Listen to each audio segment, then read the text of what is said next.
बेटा ये सब क्या है? मुझे तो तुमने शर्मिंदा ही कर दिया। शर्मिंदा तो आपने मुझे कर दिया ज़ाहिदा आंटी, जो आप बताए बगैर आ गई। अगर आप मुझे इतना देकर आती ना तो मैं आपको दोपहर का खाना खाए बगैर नहीं जाने देता, लेकिन अभी शॉर्ट नोटिस पे मैं यही कर पाया हूँ। प्लीज आप माइंड मत कीजिएगा। अरे नहीं नहीं नहीं, एक तो मैं बिन बुलाए तुम्हारे पास आ गई और तुम देखो कितनी खिदमत कर रहे हो, इतना मान रख रहे हो मेरा, इतनी इज्जत। और एक मेरा बेटा है। विकी ने फिर कुछ कर दिया?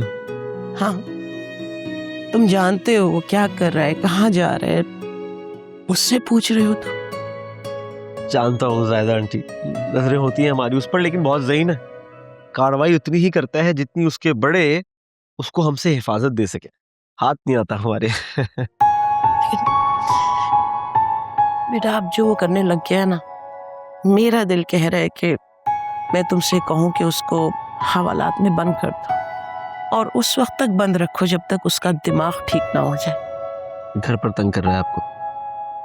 नहीं नहीं, मुझे नहीं, जवेरिया को।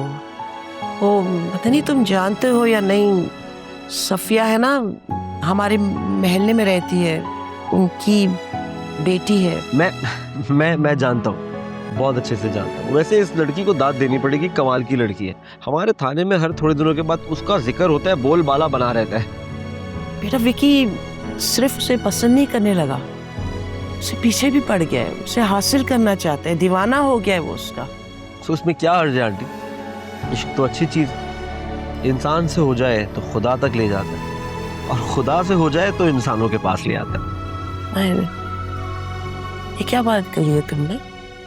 मैं आपको बताता हूँ, किसी इंसान से जब इश्क हो जाए ना ज़ाहिदा आंटी, तो इंसान रोते रोते गिरते पड़ते खुदा तक पहुंच ही जाता है। और अगर खुदा से इश्क हो जाए तो इंसान को यह समझ में आ जाता है कि माशूक तक पहुंचने का रास्ता उसकी खलकत से है, तो बस इंसानियत की खिदमत में लग जाता है। बेटा मैं अपने बेटे की इश्क का क्या करूं? वो जिस लड़की को गलत तरीके से हासिल करना चाहता है ज़ाहिदा आंटी, आप उसको सीधी राह दिखा दें। इसका मतलब है कि मैं अपने बेटे का रिश्ता उनके घर ले जाऊं? विकी ने भी ये जिद लगा रखी है, एक बार वो हाँ कह देना सारे पुराने काम छोड़ देगा। ये तो बहुत अच्छी बात है, फिर तो आपको फौरन ऐसा करना चाहिए। हाँ, तुम्हें लगता है वो अपनी बात पे कायम रहेगा? सैदा जी मास्टर साहब का बेटा है, आपकी परवरिश है। विकी और जो भी कर ले अपनी जबान से कभी पीछे नहीं हटेगा, ये गारंटी तो मैं भी आपको उसके बारे में दे सकता हूँ। बेटा एक बात बताओ, तुम्हें इश्क पे इतना भरोसा क्यों है? कोई जाती तजुर्बा है तुम्हारा? एक बार मैंने किसी को टूट कर चाहा था ज़ाहिदा, ऐसे चाहा था कि अगर अगर चांद मांग लेती ना तो मैं उसको ऐसा सूरज भी तोड़ के ला देता, कुछ सितारे भी ला देता, लेकिन फिर उसने मुझे छोड़ दिया।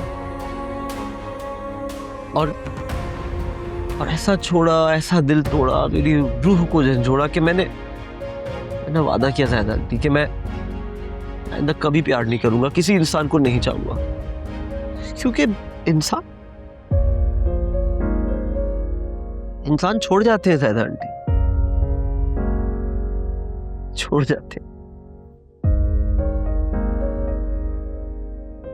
मुझे लगा जो मेरे अपने हैं ना, मेरे प्यारे, मैं अब उन्हीं में प्यार तलाश करूंगा। लेकिन ज़ाहिदा आंटी मैं सो रहा था, मियाँ ही कहने लगी अब्बू की तबीयत ठीक नहीं है। अभी तो हमने खाना खाया है साथ, क्या हो गया अब्बू को? तो क्या तो अब्बू कुछ ठीक नहीं लग रहे थे, मैं हॉस्पिटल ले गया, कहने लगे वेंटिलेटर में डालना पड़ेगा।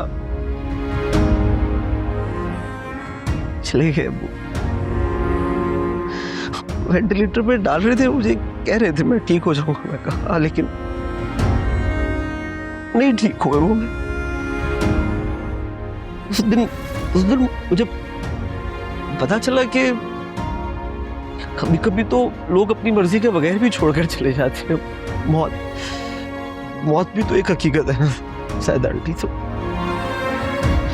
उस दिन मुझे एहसास हुआ कि दिल तो लगा लेना चाहिए, लेकिन दिल के टूटने की तैयारी रखनी चाहिए। कोई भी कभी भी जा सकता है। दिल लगाना बुरी चीज नहीं है, तैयारी ना होना बुरी चीज है। मैं चाहूंगा कि विकी उसका इश्क मिले, लेकिन विकी भी दिल के टूटने की तैयारी रखे शायद आंटी। बस इतनी सी बात है, क्योंकि इश्क शायद आंटी, इश्क की ताकत ऐसी है कि वो नामुमकिन को मुमकिन कर देती। ये तो हमारे विकी के सुधरने की बात है। आप 100 बिस्मिल्लाह कीजिए। तो मैं आपको कह रहा हूँ बहुत अच्छा होगा सर। मेरी हेल्प हो आप मुझे बताइएगा। मैं सॉरी, ऐसे रोना नहीं चाहता था आपके सामने। नहीं नहीं बेटा, अगर वैसे ही हुआ ना जैसा तुम कह रहे हो, तो अगली वाली दावत तुम्हारी हमारे घर में होगी और तुमने वादा करना है कि आना होगा। जरूर आऊंगा और बता कर आऊंगा। आप ये लीजिए प्लीज। हाँ, ये